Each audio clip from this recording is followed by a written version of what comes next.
The chandelier above the Plaza Hotel glimmered like 1,000 tiny suns, but all I felt was cold. Our 10th anniversary dinner should have been the night Grant and I finally breathed again, after the IVF failures, after months of growing silence. I wore the soft champagne dress he once said made me look like I belonged in a Tiffany window. I wanted to believe things could still be repaired. But when the maitre d' led us to our table, I froze. Savannah Hale, my best friend for 12 years, was already sitting there, her red silk dress hugging her body like she came to steal the spotlight. She lifted her Mont Blanc pen-marked menu with a smile too poised, too rehearsed. "What are you doing here?" I whispered. Grant didn't answer. His eyes darted between us, tense, guilty. Then Savannah stood, placing a hand on her stomach.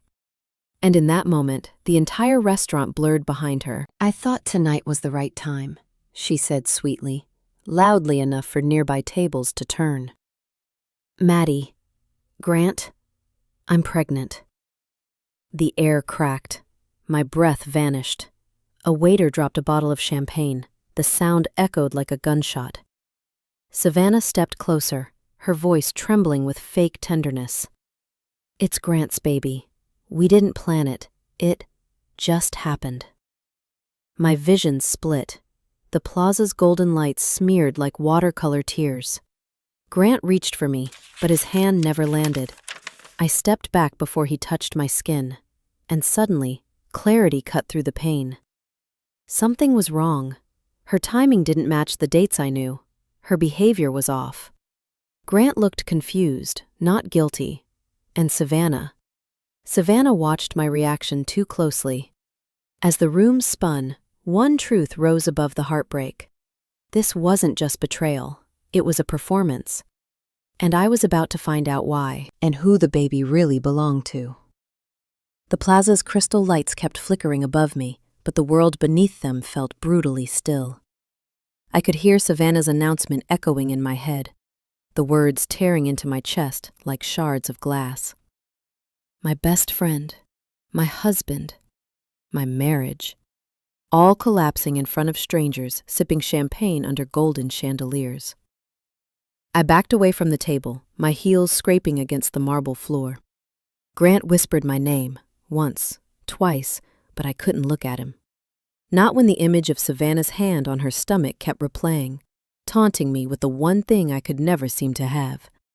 A couple seated nearby stared with heavy sympathy. That look alone almost broke me.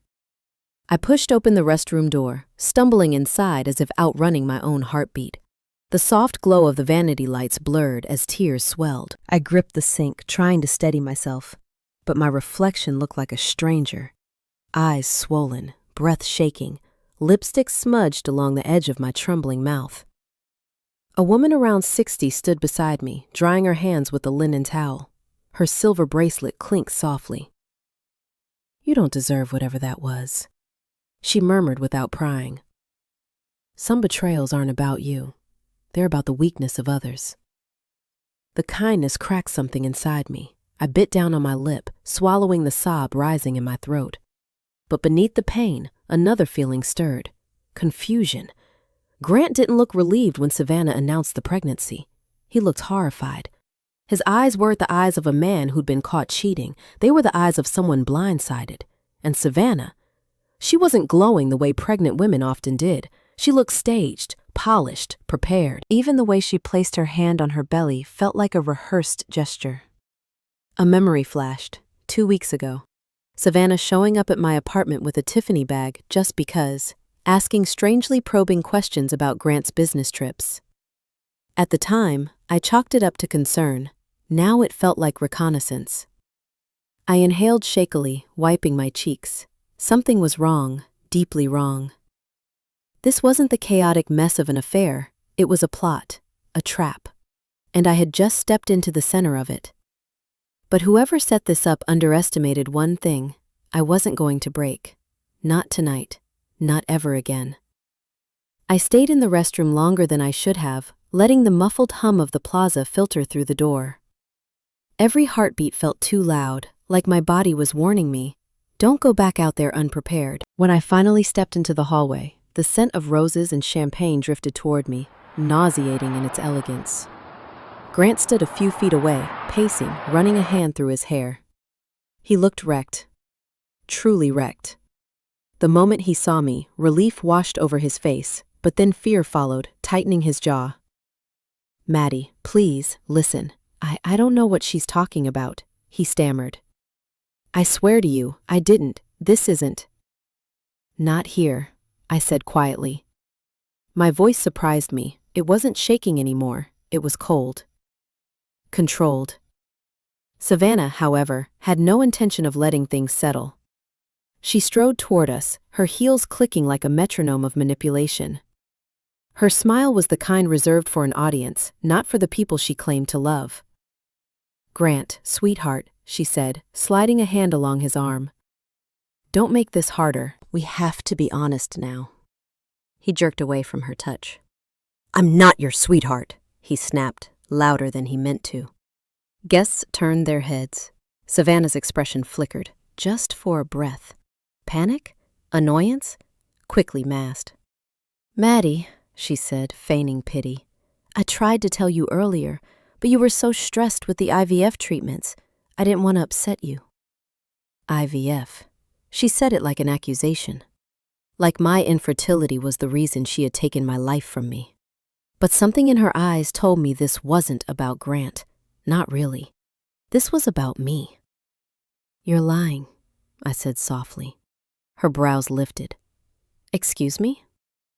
"You're lying, and you're sloppy." A ripple of whispers spread through the hallway. Grant stared between us, confusion deepening. Savannah laughed, but it cracked at the edges. "Oh, Maddie, this is denial. It's understandable." "No," I cut in, stepping forward. "This is instinct, and mine says you want something more than a man." For the first time, Savannah froze. That 1-second pause told me everything. I didn't know what her endgame was yet, but she had one, and I was finally awake enough to see it. Grant followed me out of the hallway like a man chasing the last piece of his own sanity. We stepped into a quieter corner near the grand staircase, where the golden railing curled like something out of a fairy tale, except mine had just ended. "Maddie, please," he said, voice cracking. "I swear to you, I didn't sleep with her." I stared at him, really stared. His pupils were blown wide with panic, his hands trembling at his sides. This wasn't the face of a man caught cheating. It was the face of a man trapped. "Then explain the pregnancy," I said evenly. "I can't." He dragged a hand through his hair again. "Because I don't know what's happening. Savannah. She showed up at my office 2 months ago, crying, saying she needed help with a project. I let her in. That's it." 2 months ago. That matched the timeline she claimed, but it didn't match Grant's expression of utter bewilderment. "Why didn't you tell me she came to your office?" I asked. He winced. "Because you were already hurting from the IVF failure." And Savannah said, "She said she didn't want to stress you." There it was, Savannah's favorite technique, protectiveness disguised as poison. "You still didn't answer me," I said. "Did anything happen?" Grant looked me straight in the eyes. "No, I never touched her. Maddie, I swear on my mother's life." Grant's mother was the most terrifying woman alive. Swearing on her meant something. Before I could respond, Savannah appeared again, because of course she did. She always knew exactly when to enter, as if reading from a script only she possessed. "There you two are," she said softly, cupping her stomach with exaggerated tenderness. "We need to discuss arrangements, doctor's visits, support, a future for this baby." Something inside me snapped at her choice of words. "We need to discuss," as if I were an outsider in my own marriage. Grant glared at her. "Savannah, stop. I told you. I have no idea what you're talking about." Her expression sharpened, just slightly. "Grant, don't embarrass me. You know the truth." "No," I cut in, stepping forward. "He doesn't, and neither do you." She blinked. "What?" You didn't expect us to talk, did you? I said quietly. Because if we talked, your story might fall apart. For a split second, Savannah's mask cracked again. Tiny, but enough. Something was deeply, dangerously wrong. And now, she knew I could see it. The next morning, Manhattan was wrapped in a gray winter haze, the kind that made the skyline look bruised. Fitting, considering how hollow my chest felt. I hadn't slept. Grant slept on the couch without being asked. Neither of us spoke when the sun came up. By 9 a.m., I found myself walking toward the small clinic in Brooklyn where my friend Dr. Harper worked. She'd helped me through every IVF cycle, every injection, every heartbreak. If anyone could make sense of this madness, it was her. She greeted me with a quiet hug, then closed the blinds in her office. "You look like you lived 3 lifetimes overnight," she said gently. "I think I did." My voice cracked. "Harper, Savannah claims she's pregnant with Grant's baby, but something is wrong. I can feel it." Harper didn't flinch. "Tell me everything." I explained the announcement, Savannah's behavior, Grant's confusion. Harper listened with the stillness of someone assembling a puzzle in her mind. "What week did she say she's in?" she asked. 10, I replied. Harper raised an eyebrow. "And she showed you an ultrasound?" "A grainy one," I said. "It looked generic." Harper typed a few things into her computer, then turned the screen toward me. 10 weeks should show a much clearer fetal pole, even with older machines. She paused. "And Savannah, remind me, she has irregular cycles, right?" "Yes, always." "That alone makes the timeline shaky," Harper murmured. "But there's something else." She opened her drawer and pulled out a stack of sample ultrasound templates. "Maddie, I've seen women fake pregnancies before. It's rare, but it happens. Some use templates like these to fabricate early scans." My stomach dropped. "Do you think, Savannah?" "I think you're right to question her." I sank back into the chair, my pulse pounding. If Savannah lied about the ultrasound, what else had she staged? Harper's gaze softened. "Listen, I can't make accusations without evidence, but if you want answers, start with the dates. Track Grant's whereabouts. Cross-check everything Savannah claims." I nodded slowly. That's when I remembered something I had almost ignored. Savannah brought her ultrasound in a Tiffany envelope. Who puts a medical image in designer packaging? Someone performing, someone constructing a narrative, someone who needs the illusion more than the truth. The first thread had loosened, and pulling it might unravel everything. I stepped out of the clinic into the cold Manhattan air, my breath forming small clouds that vanished as quickly as my trust in everything I once believed. Harper's words kept echoing.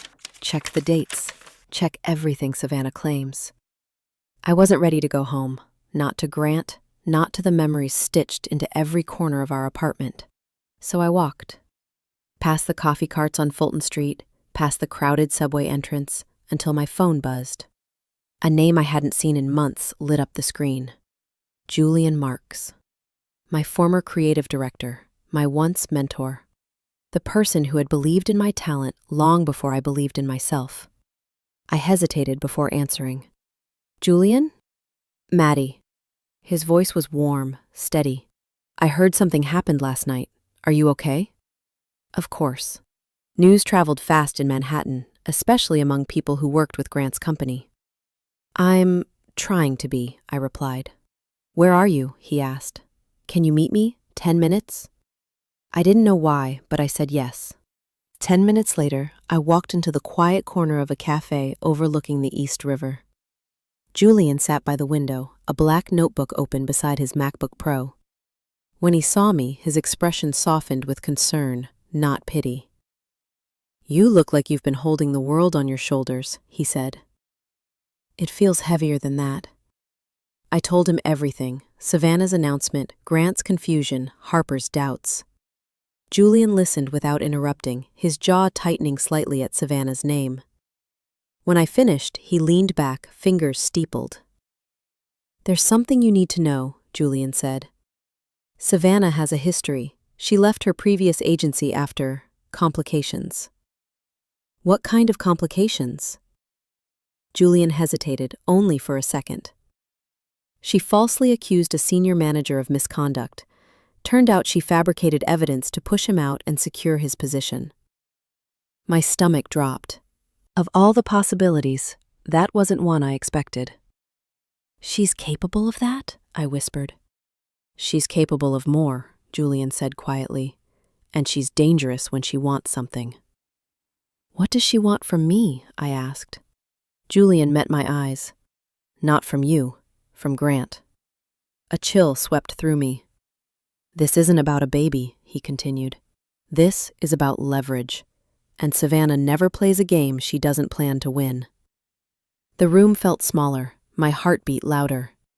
If Julian was right, Savannah wasn't just lying. She was building something big, and I needed to be ready before it collapsed on top of me. By the time I left the cafe, Julian's warning pulsed in my mind like a heartbeat I couldn't silence. Savannah never plays a game she doesn't plan to win. If that was true, then last night wasn't a moment of confession. It was a strategic move, a public strike, perfectly timed, perfectly staged. But why? As I stepped into our apartment, the quiet felt heavy, almost swollen with tension. Grant sat at the dining table, his phone face down, his expression hollow. He looked like he hadn't moved since I left. "Maddie," he murmured, rising to his feet. "Please, we need to talk." "Then talk," I said, closing the door behind me. He hesitated. "I checked my credit card statements. Savannah, she charged something to my account 2 months ago, a hotel room." My stomach nodded. "A hotel room you didn't go to?" He shoved a hand through his hair. "I never stepped foot in it. She must have gotten access somehow, maybe when she was visiting the office. But there's more." He walked to the kitchen counter and picked up an envelope, a glossy, pale blue envelope. My breath hitched. A Tiffany envelope, exactly like the one Savannah used to present her ultrasound. Grant pushed it toward me. "This came in the mail this morning, addressed to you, no return address." My fingers trembled as I opened it. Inside wasn't jewelry. It was a printed photo of Savannah's ultrasound, the same image from last night, and beneath it, a handwritten note. "In case you need proof again, S." A chill crept down my spine. "She mailed you the ultrasound?" I whispered. Grant nodded. "Before we even saw her last night. Like she was preparing for your reaction." Preparing, planning, predicting. But that wasn't the part that unsettled me the most. At the bottom corner of the ultrasound, almost invisible unless you looked for it, was a timestamp. I zoomed in with my phone. The timestamp was from a year ago. Suddenly, everything snapped into place. Harper's suspicions, Julian's warning, the Tiffany envelope, the timeline that never made sense. Savannah didn't just fake a pregnancy. She used someone else's scan, stolen, recycled, repackaged. The first crack had become a fracture, and now I realized something terrifying. If Savannah was willing to fake a pregnancy, what else was she willing to do? I stared at the timestamp until the numbers blurred.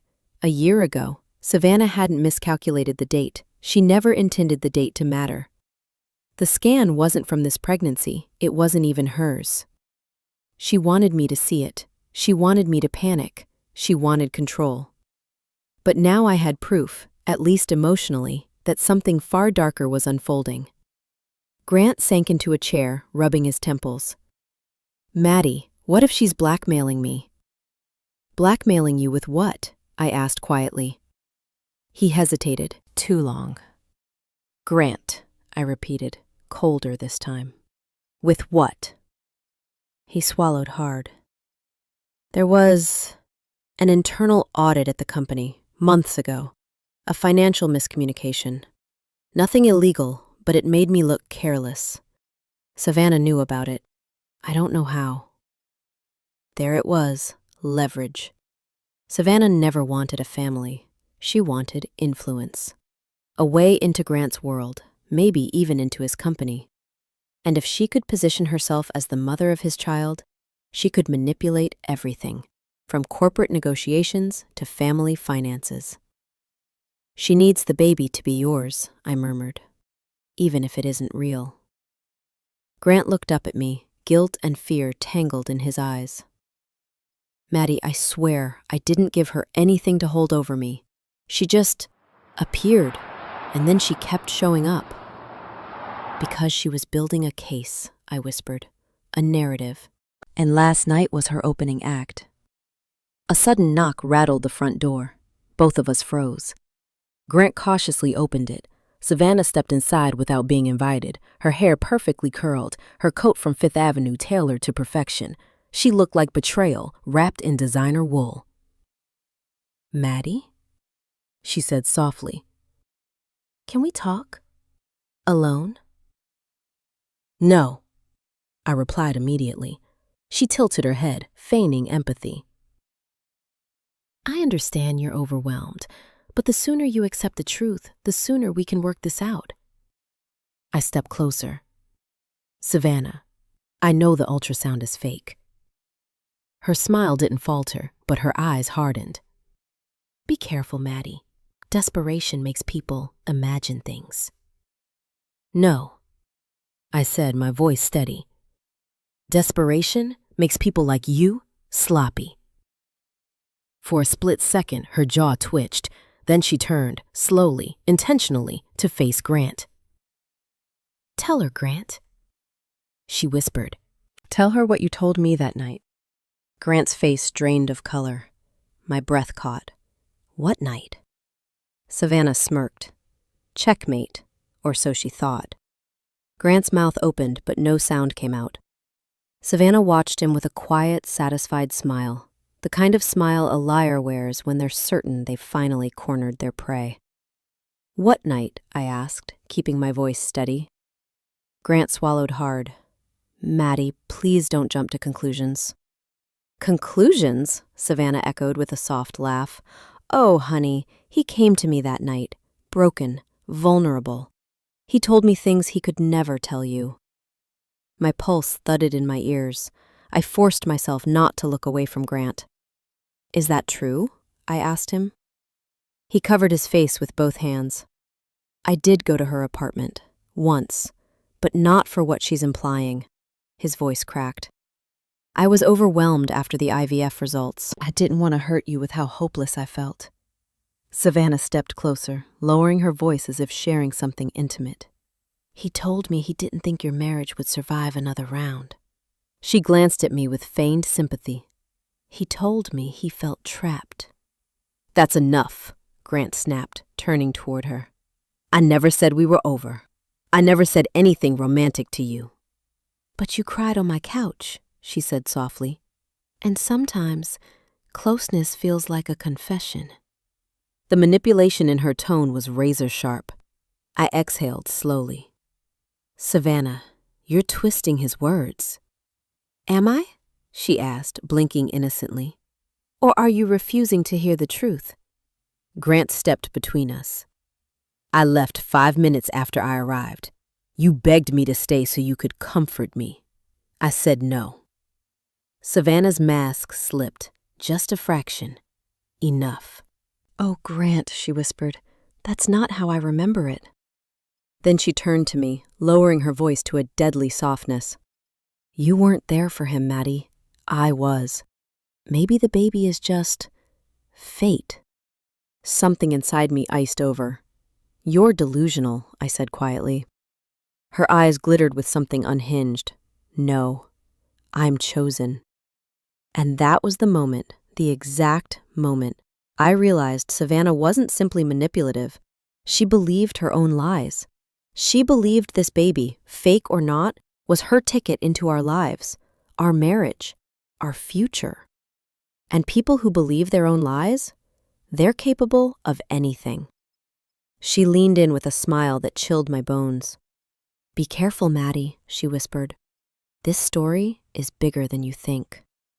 She had no idea how right she was. By Monday morning, the fallout had already reached Grant's office. I could hear it in the way his phone buzzed nonstop, each vibration sharper than the one before. He stood in the kitchen, still wearing his wrinkled dress shirt from last night, shoulders tense as stone. They want me in immediately, he muttered. HR, legal, and the board. My heart tightened. Because of Savannah? He nodded. Someone leaked that she's carrying my child, and apparently she told people I refuse to accept responsibility. It's spiraling. Of course she leaked it. Savannah never needed truth to build influence, only attention. He grabbed his briefcase, hesitated, then said quietly, Maddie, if they suspend me over this. I placed a hand on his arm. We'll deal with it, but you need to tell them everything, every detail. He looked at me then, truly looked, and for a moment I saw the man I married, floored, frightened, desperate to fix what had shattered. I will, he whispered. After he left, the apartment felt too quiet. I tried to focus on work, but my mind kept spinning around Savannah's words, her confidence, her delusion. And then something clicked, a detail I had pushed aside. When Savannah confronted us yesterday, she said, the sooner you accept the truth. Not the truth is coming, not the truth will show itself. No, she spoke like the truth already existed, scripted, pre-written, controlled. I opened my laptop and began retracing everything. Texts, calls, dates, IVF appointments, Grant's travel logs. Then I reached the night Grant visited her apartment. There, in the timestamp of Grant's phone backup, something didn't make sense. Grant's phone never pinged near her building, not once. But Savannah's phone, her location history, publicly visible for a brief moment 2 weeks ago, showed she was near Grant's workplace far more often than anyone realized. She had been watching him, studying him, planting seeds. A sharp knock startled me. I opened the door to find a man in a gray suit holding a folder. Are you Madeline Quinn? He asked. Yes. I'm here on behalf of Whitmore Pharmaceuticals' legal department. We need to discuss a complaint filed against you. My blood ran cold. A complaint? From who? He handed me the file. Savannah Hale. The man in the gray suit stood stiffly in my doorway, the winter wind tugging at his coat. I held the folder with numb fingers, unable to open it, unable to breathe. What complaint? I finally managed. He cleared his throat. Ms. Savannah Hale has filed a formal report stating that you've been harassing her, threatening her safety, and attempting to coerce her into terminating her pregnancy. My jaw dropped. That's a lie. He didn't even blink. My job isn't to determine truth. I'm only here to inform you that the company is opening an investigation. Considering your husband's role as CFO, the matter is being escalated. Of course it was. A CFO whose wife is allegedly harassing a pregnant subordinate? Scandal. Reputation damage. Legal liability. Savannah knew exactly where to strike. When is the hearing? I asked quietly. 2 days. He replied. You'll need representation. When he left, the apartment felt colder than the hallway he disappeared into. My hand shook as I finally opened the folder. Pages of Savannah's statements, fabricated text message screenshots, even a false timeline of encounters she claimed we had. She'd been planning this for months.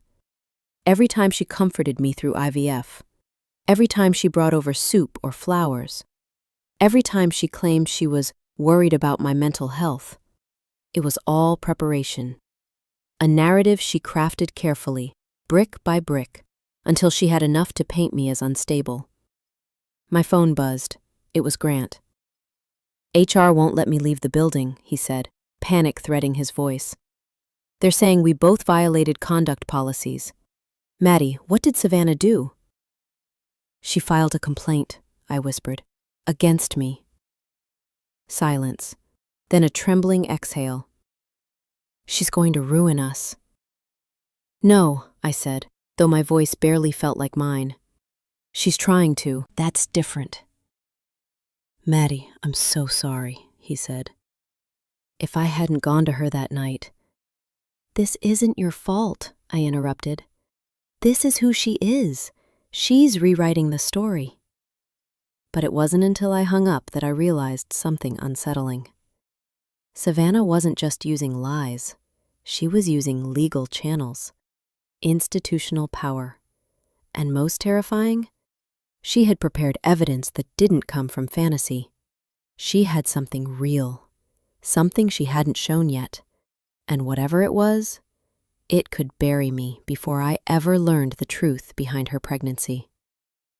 The apartment grew darker as afternoon clouds swallowed the sun, but I barely noticed. I kept reading the complaint documents, searching for even one detail that could reveal Savannah's angle. She didn't just want to hurt me, she wanted to erase me, replace me, crush me under the weight of a system she had manipulated with terrifying precision. Then my phone rang.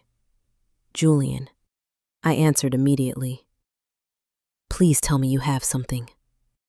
His voice was low, urgent. I need you to come to my office, now. Julian, I can't. Savannah filed a complaint. I'm supposed to prepare for a hearing in 48 hours. Maddie. He cut in, firm. This is important, and it's about Savannah. A chill slid down my spine. 20 minutes later, I stepped into a sleek Manhattan office overlooking Park Avenue. Julian locked the door behind us, gesturing for me to sit. My brother sent this from Whitmore's internal security system, he said, sliding a tablet toward me. Security system? I echoed. Julian nodded. Grant's building has layered access points, lobby cameras, parking garage records, stairwell logs. He pulled every entry Savannah made in the past 3 months. I leaned forward, breath caught. On screen was a list of timestamps. Savannah had been in Grant's building 16 times, but that wasn't the part that made my pulse hammer. The dates. Every entry coincided with chaos in my life. My second IVF failure, the night Grant broke down, the evening she showed up at my apartment with comfort food, the week our marriage counselor suggested a break. She wasn't comforting me. She was observing me, studying my patterns, tracking my emotional cracks like a scientist studying fractures in glass. Then Julian swiped to the next page. My blood froze. Security footage stills showed Savannah meeting with a man at the entrance of the parking garage, a tall man in a suit, sharp jawline, familiar somehow. Who is that? I whispered. Julian hesitated. You won't like this. Tell me. That's Ethan Hale, her older brother. Brother? Savannah had never once mentioned having siblings. And Maddie, Julian added quietly.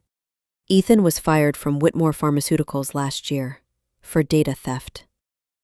The room tilted. Data. Financial miscommunications. Leverage. Savannah wasn't working alone.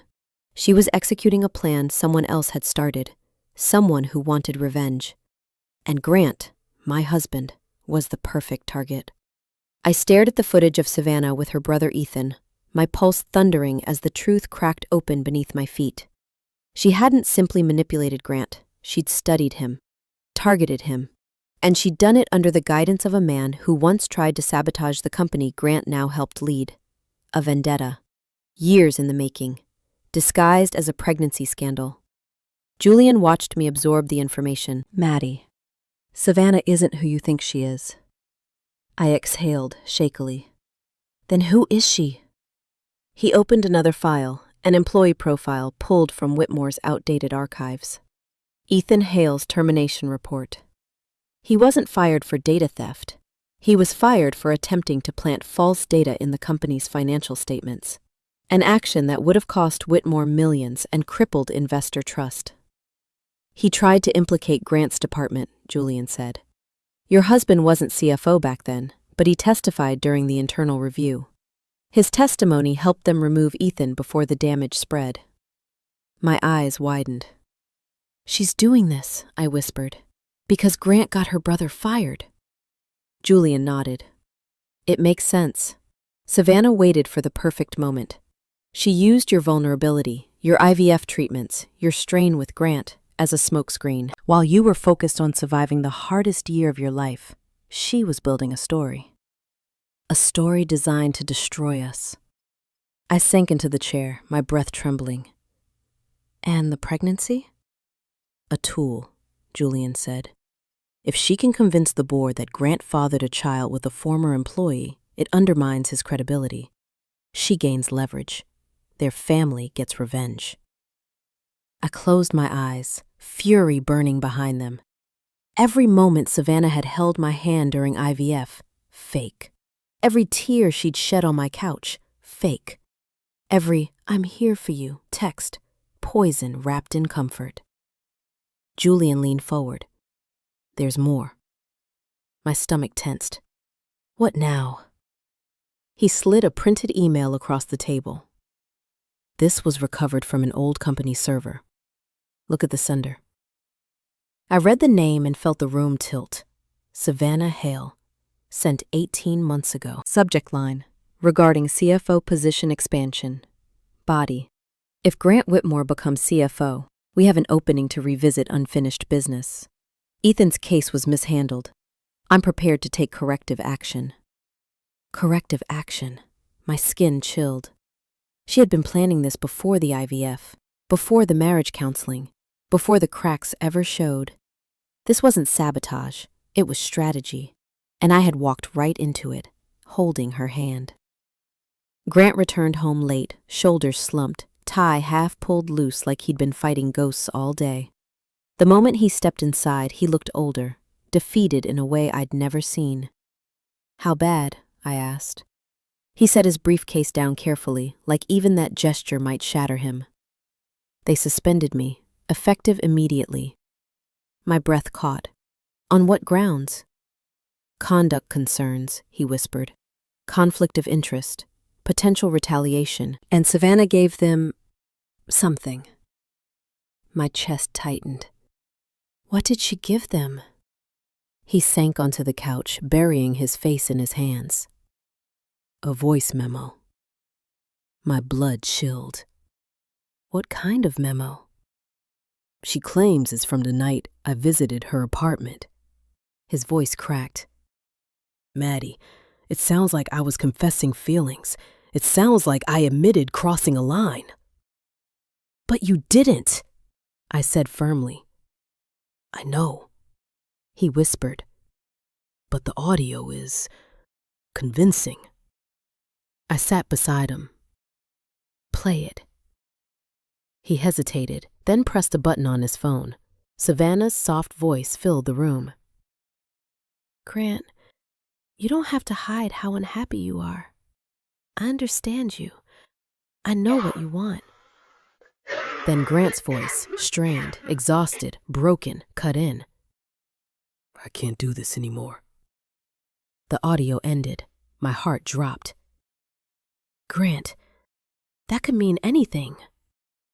It doesn't matter how I meant it, he said bitterly. It's how she framed it. I stood slowly. She edited that, clipped pieces together, spliced your words. I know, he murmured, but the board doesn't. The weight of those words pressed on my chest until it hurt. Savannah had just delivered her sharpest blow yet, weaponizing context, truth, and exhaustion into a single recording that could destroy Grant's entire career. A knock rattled the door. Grant stiffened. If it's legal again. But it wasn't. It was Savannah. Standing there with a serene smile and a coat draped over her shoulders like she owned the winter air. I heard what happened at the office, she said softly, brushing past me as if she lived here. Grant, sweetheart, you should have told me. I could have helped you navigate it. He recoiled. Get out. She ignored him, turning to me with cold amusement. You think you understand the game, Maddie, but you don't. I stepped closer. Then enlighten me. Savannah smiled, slow and triumphant. You're not the one they're investigating anymore. I froze. She leaned in, whispering like a blade sliding under skin. They're investigating him now. Grant inhaled sharply. Savannah turned toward the door, satisfied. Good luck, she said sweetly. You'll both need it. She wasn't lying. The trap hadn't just snapped shut. It had swallowed us whole. That night, our apartment felt like a sinking ship, quiet, tilted, filling slowly with invisible water. Grant sat at the edge of the bed, staring at the floor as if answers might rise from the grain of the hardwood. I stood by the window, watching Manhattan's lights flicker through the fog. The city never slept, but tonight, it felt like it was holding its breath with us. "They think I falsified financial data," Grant whispered. "They think I retaliated against Savannah. They think I lied about everything." "You didn't," I said, though my throat was tight. "They're seeing exactly what she wants them to see." He exhaled shakily. "Maddie, what if this destroys my career?" "What if it destroys us?" I replied before I could stop myself. He looked up, his face crumpling. "I'm sorry. I'm so sorry. I should have told you everything from the beginning. I should have never let Savannah near any part of my life." Guilt pressed on me, heavy and unexpected. "This isn't just on you," I said softly. "She used our pain, our IVF struggles. She watched us fall apart and decided it was her opportunity." A long silence stretched between us. Then Grant said something I didn't expect. "If you want to leave, I'll understand." The words hit me harder than Savannah's fake ultrasound, harder than the voice memo, harder than the suspension. "I'm not leaving," I said, turning fully toward him. "Not now. Not while she's still trying to destroy you. Destroy us." His eyes filled, not with weakness, but relief, fragile and raw. "I don't deserve you." "No," I whispered, "but you need me." I walked to the dresser and opened the drawer where I kept my journal. Underneath it, I pulled out a slim blue notebook, the one I used every time I needed clarity, strategy, control. I placed it on the bed. "What's that?" he asked. "A plan." He blinked. "A plan for what?" "For tomorrow, for the hearing, for proving Savannah is lying, for showing the board what's really happening." Grant shook his head. "Maddie, we don't have evidence." "Not yet," I said, "but we have something more important." "What?" "The truth, and someone willing to help us find the proof." Just then, my phone buzzed. A text from Julian. "Maddie, I found something. Call me. Urgent." I looked at Grant. "This isn't over," I said. "Not even close." I called Julian the moment Grant fell asleep, exhaustion finally dragging him under. My own body felt hollow, but my mind raced with too many jagged pieces of truth trying to fit together. Julian picked up on the first ring. "Maddie," he said, voice tight, "I need you to come to my office again. First thing tomorrow. I found something. Big." My pulse quickened. "You can't tell me over the phone?" "No. You need to see it, and you need to prepare yourself." The line went silent after that, but his warning clung to me like a storm cloud. I barely slept. By morning, I was already at his building before security unlocked the front doors. Julian ushered me into his office quickly, shutting the blinds and locking the door behind us. He slid a flash drive across the desk. "What's this?" I asked. "A backup from an old server Ethan once accessed," Julian said. "My brother recovered it before Whitmore wiped their archives. And inside it, there's a folder labeled Hail Initiative." The name alone made my skin crawl. Julian opened the folder on his laptop. My breath froze when I saw the first file. Projected outcomes, scenario, pregnancy claim. I felt sick. He clicked it open. A detailed strategy document unfolded. Objectives, timelines, contingency plans. All written in Savannah's handwriting. The text was chilling in its precision. Phase 1. Establish emotional proximity to MQ during marital vulnerability. Phase 2. Orchestrate event linking GW to unexpected pregnancy. Phase 3. Initiate controlled scandal to destabilize CFO authority. Phase 4. File complaint, force investigation. Phase 5. Apply legal leverage to induce resignation. "This is premeditated sabotage," Julian said quietly. "She planned every detail, even the IVF timing."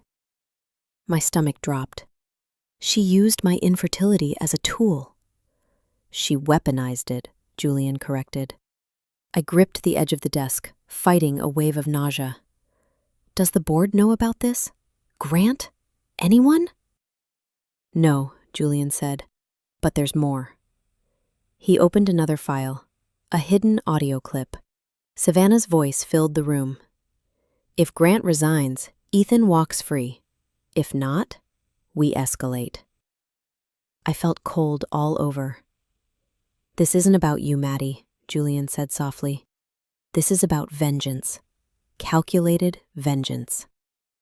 My voice trembled. We need to show this to the board. Julian met my eyes. That's the problem, he whispered. This evidence was obtained illegally. My breath stopped. And if we use it, Grant could lose everything. The next morning, Grant and I walked into Whitmore Pharmaceuticals together, though it felt less like entering a workplace and more like stepping into a courtroom. The marble floors echoed beneath our steps, each sound amplifying the weight pressing on our shoulders. Employees watched us from behind screens, whispers trailing in our wake. We were already guilty in their eyes. The board conference room loomed ahead, glass walls rising like judgment. Inside, HR representatives, legal counsel, and senior executives sat in a rigid line. Savannah sat at the far end of the table, dressed in pale blue, soft, innocent, maternal. Her hands rested over her stomach as if cradling a child that didn't exist. Her eyes met mine with chilling calm. I took a seat beside Grant, my pulse steadying as I remembered Julian's words. You have truth. She has performance. HR began. Mrs. Quinn, Mr. Whitmore, we're here to address allegations filed by Ms. Hale regarding harassment, coercion, and retaliatory behavior. Savannah sighed dramatically, dabbing her eyes. I never wanted to escalate this, she whispered, voice trembling. But I feared for the baby. Her lies slid into the room like poison gas. Grant leaned forward. There is no baby. Gasps murmured around the table. Savannah's eyes shone with manufactured hurt. Grant, after everything we've shared. We shared nothing, he snapped, his voice louder than intended. HR raised a hand. Let's maintain professionalism. I took a breath. We have reason to believe Savannah fabricated the pregnancy. Savannah's expression shifted, only slightly, but enough. That's a very serious accusation, she said coldly. So is weaponizing a falsified voice memo, I replied. The room tightened. HR frowned. Mrs. Quinn, unless you can provide concrete evidence. We can't, I said honestly. Not legally, not yet. Savannah smiled smugly. But, I continued, we can provide a timeline, a pattern, and a motive. Grant swallowed, then faced the board. Savannah's brother, Ethan Hale, was terminated for attempting to sabotage Whitmore. My testimony was part of the reason. A ripple of shock filled the room. And we believe, I added, this entire pregnancy narrative and complaint are part of a coordinated attempt to retaliate. Savannah's mask faltered, the faintest crack. How dare you, she hissed. I leaned in, voice quiet but sharp, because for someone claiming to be 10 weeks pregnant, your ultrasound is 13 months old. Savannah froze. The room erupted. The moment the boardroom erupted, Savannah's composure shattered like thin glass. HR scrambled to quiet the room, executives leaned forward in disbelief, and legal counsel began whispering urgently among themselves. But Savannah, she stayed frozen, her eyes widening as if she had just realized her script was no longer the one being followed. What ultrasound? HR demanded. Ms. Hale, please provide clarification. Savannah blinked rapidly. It was an early scan. They sometimes reuse templates. Not with a timestamp from last year, I said, sliding the printed image across the table. Her gaze darted to it, then back to the board. Her throat bobbed as she swallowed. Grant spoke next, voice firm. Savannah, you told us you were 10 weeks pregnant. This scan is from 13 months ago. Explain that. She opened her mouth, but no sound came out. For the first time since this nightmare began, she looked genuinely afraid. Legal counsel cleared his throat. Ms. Hale, if you knowingly submitted falsified medical evidence during a corporate investigation, that constitutes misconduct and potential fraud. Savannah's hands twitched in her lap. I was scared, she burst out. Grant wouldn't talk to me. He wouldn't acknowledge the baby, so I... There is no baby, Grant said sharply. You made it up. Her eyes snapped to him, wild. You promised me. You said you couldn't go back to her after everything. I never said that, he replied. That's your imagination. HR turned to Savannah again. We will need real medical documents, immediate proof of pregnancy. Savannah's voice dropped to a whisper. I can't. Why not? I pressed. Her jaw trembled. Because I'm not far enough along. You said 10 weeks, Grant reminded her. She flinched as though struck.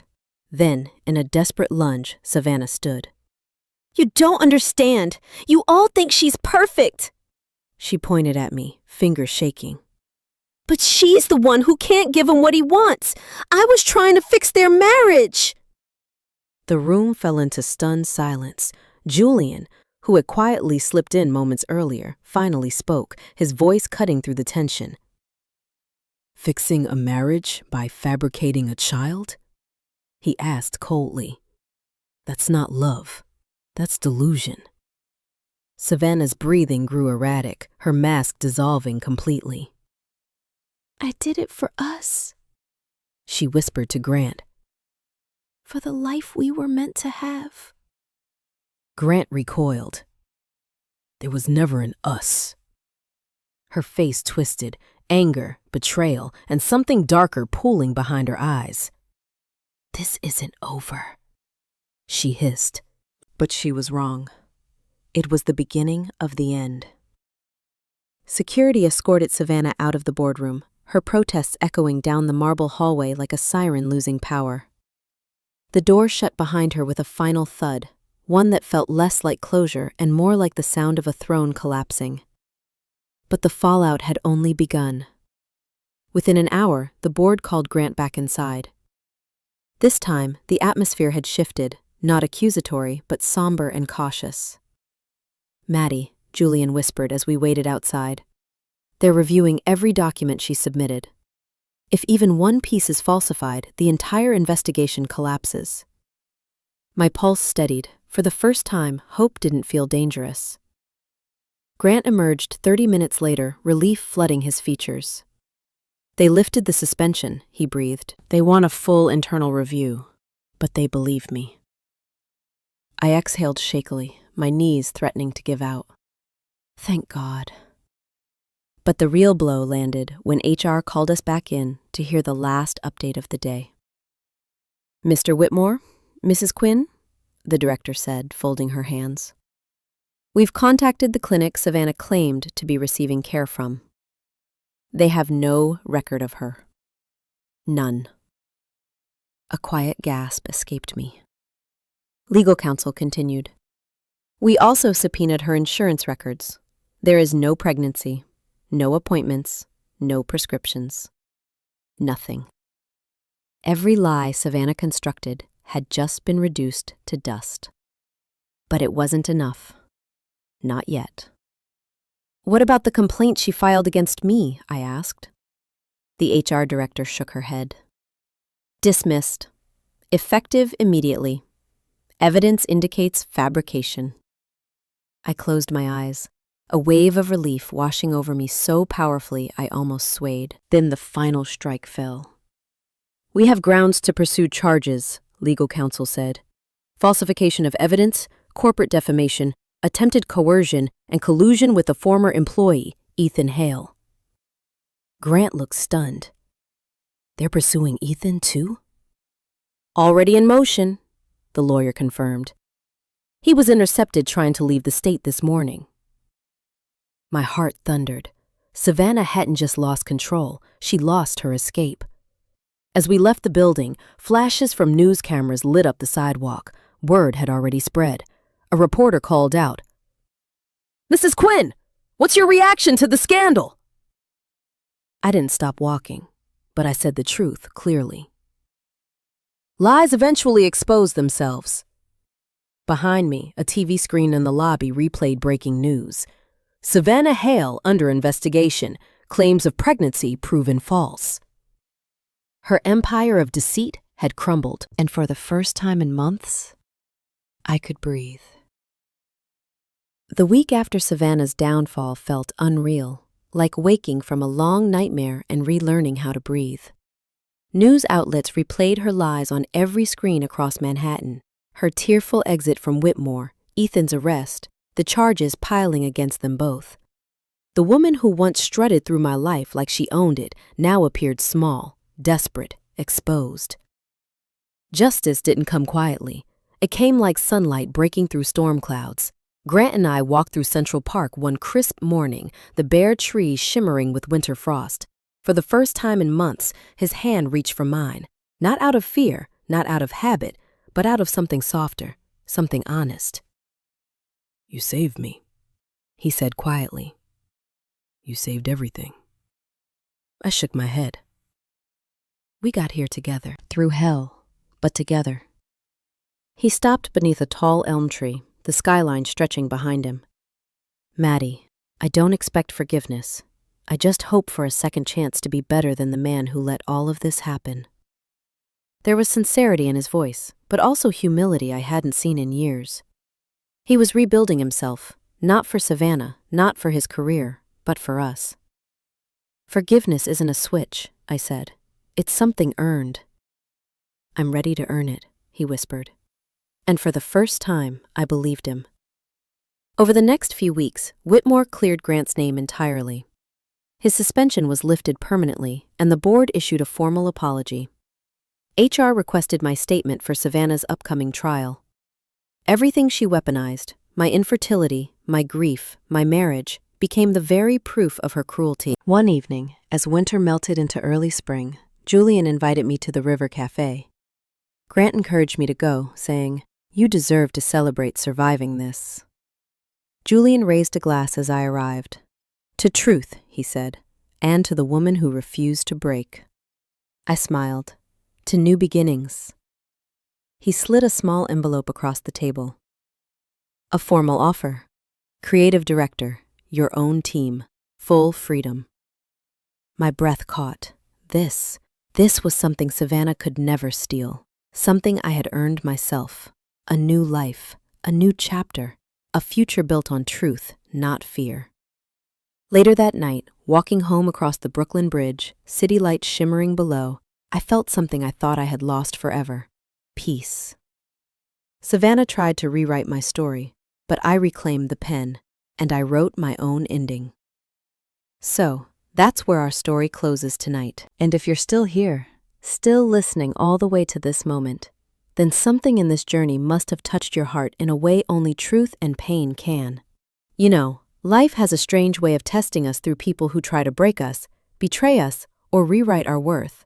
But as Marcus Aurelius once wrote, "The impediment to action advances action.